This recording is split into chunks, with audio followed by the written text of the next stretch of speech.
Ngayong linggo sa Recipe of Love. Lagi kaming ganito. Wala nang bago. Huwag kang mag-isip ng ganyan. Alam kong hindi niya sinasadyang masaktan ka. Gusto mong sabihin ko kung sino siya. Oo naman, papakinggan kita. Alam mo ba kung sino ang kapatid ko? Pumunta ako rito para gumawa ng mabuti pero meron talaga mga tao na hindi yun naiintindihan. Hindi ko kailangan na mabuti mong gawain.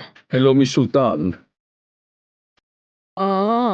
Ngayon naiintindihan ko na kung ano ang nangyayari. Meron kang natagpuan, hindi nga lang namin alam. Mukhang wrong timing ang dating ko. Perhaps this is the best time for us to talk. Anong gusto mong sabihin ko? Pero walang takbuhan, Nas.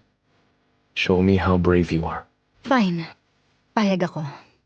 We will not forget what we said tonight. And tomorrow nothing will be the same. Recipe of Love. Monday to Friday at 8 p.m.